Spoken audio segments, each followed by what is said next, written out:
Bonjour mesdames, messieurs. Je fais cette vidéo. Nous sommes le 3 janvier 2024. Je vous souhaite une bonne et heureuse année, mes meilleurs voeux de santé, de réussite et de prospérité. Alors l'objet de cette vidéo est de vous donner, vous les candidats au doctorat, quelques éléments complémentaires par rapport à mes précédentes vidéos. J'ai indiqué que vous devrez déposer votre projet au plus tard le 10 avec l'accord d'un directeur de thèse.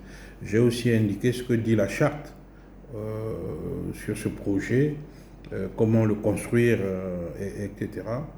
Je pense que ça c'est le plus important. Ce que je voulais vous indiquer ici ce matin, c'est essayer de reprendre votre projet tel que vous l'avez déposé. Reprenez votre projet, suivez mes vidéos, que ce soit en droit ou en sciences politiques, peu importe, retravaillez votre projet en tenant compte des articulations qui sont indiquées dans la vidéo, qui concerne les articulations, y compris la bibliographie, le plan détaillé. Retravaillez correctement votre projet.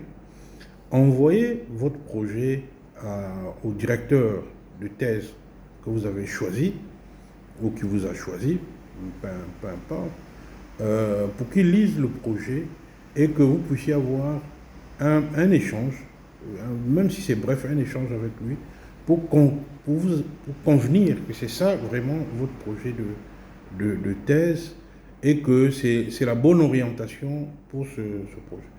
Une fois que ceci est fait, demandez au directeur de thèse de vous délivrer une attestation qu'il enverra au docteur Samuel Tang avec copie à déposer à la faculté éventuellement, au secrétariat de la faculté à Yaoundé ou envoyée par mail.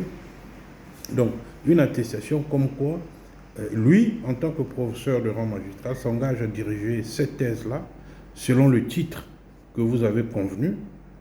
Voilà, donc c'est lui qui prend un engagement à diriger votre thèse, qu'il envoie cette attestation avec le projet que vous avez convenu. Alors, il va de soi que ce projet pourra faire l'objet de modifications ultérieures. Hein. Là, c'est juste pour la confirmation, la présélection définitive des candidats. Il est très important que vous le fassiez pour que les choses soient simples, puisque je rappelle que vous avez été présélectionné sur la base d'un certain nombre de pièces que vous avez fournies.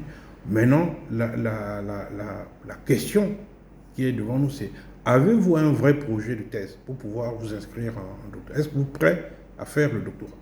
S'il n'y a pas de directeur, s'il n'y a pas de projet, il n'y a pas de doctorat. Donc le doctorat, ce n'est pas venir faire des séminaires doctoraux, des cours, non, c'est pas ça. Le doctorat, c'est la rédaction d'une thèse. Donc il faut qu'il y ait un projet sérieux de thèse, mûrement réfléchi, avec un directeur qui accepte de vous accompagner sur ce chemin-là et qui s'engage par écrit. C'est pas téléphoner, c'est pas non. Même s'il n'a pas de formulaire, même sur un papier libre, il écrit, il dit: je sous-signé professeur X, etc., m'engage à diriger la thèse de monsieur, madame Y portant sur le sujet, etc. Donc voilà, vous concevez quelque chose comme ça ici. Il envoie, même si ce n'est pas papier en tête ou je ne sais pas quoi, mais qu'il envoie moi quelque chose, il a son numéro de téléphone, son mail, il sera contacté éventuellement par le secrétariat pour pouvoir confirmer cela, etc. Donc voilà ce qui est attendu. Donc vous avez jusqu'au 10, nous avons donc une semaine pour que vous fassiez ce travail, et une fois que c'est fait, vous envoyez le projet donc arrêté à la faculté, vous déposez à la faculté, vous pouvez déposer un exemplaire à la faculté ou envoyer par mail à la faculté, mais il faut toujours envoyer une copie au docteur Tang pour qu'il puisse rassembler tous ces éléments-là et pour préparer la sélection définitive des candidats.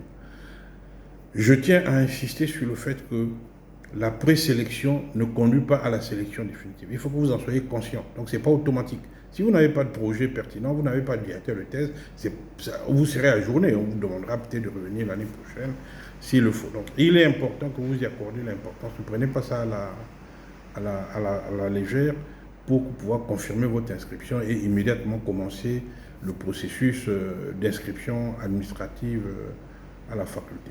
Voilà ce que je tenais à vous dire ce matin et je vous souhaite bonne chance pour la suite.